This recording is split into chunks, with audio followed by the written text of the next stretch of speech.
The tricky part about the streets and narcissism and all that and empaths and genuine, so it's like we all in the streets too. And it's kind of crazy because you would think, okay, you can't be an empath and be in the streets. You can't be yes, you can. You could. I'm not. Look, this ain't for everybody, but you could do illegal activities and not hurt nobody. You know, I mean, I could see if you scamming people and robbing people, but just say, for instance, if you selling drugs or if you like, you know, I mean, people drugs sell themselves. You know what I'm saying? Even though that's bad, so let me. That's kind of narcissistic for me to think that you being. So it's like you gotta. Narcissism in the streets, you could win off narcissism in the streets, but you could win off being an empath in the streets too. Let me give you some examples. Like a empath in the streets is gonna tell you, hey man, like don't do this, don't do that, man. You're not ready for this, you're not ready for that, right?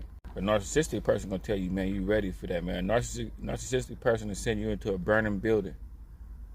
You know what I'm saying? Like, you ready for this, man. You built for this, man. Pop your collar for you, knowing you ain't ready for nothing. The empath gonna say, man, count the money, man. Count that again, man. You know what I'm saying? You gave me an extra 40, bro. Here you go. You know what I'm saying? Narcissistic person gonna see you give them the extra 40, put it in their pocket and walk away and hope you don't say nothing about it. The empath is gonna let you know the ins and outs to the streets thoroughly.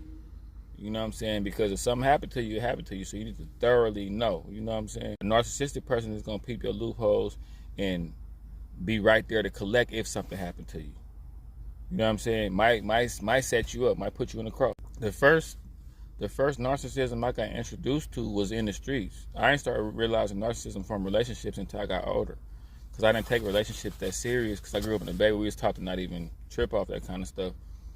But the first narcissism I got introduced to was from the streets. You know what I'm saying? That was the first sign of narcissism I ever seen. I tried to tell homeboys that was narcissistic before I knew what it was. Hey man, the way you moving, the way you gaslighting people, and the way you devaluing people, bro, somebody gonna feel played, bro, and do something to you, man. You got to be careful with all that, man. You trying to have people running around in circles in their own mind. I didn't know that people was trying to put narcissism on people in the street. They would always respond like, bro, you tripping, man.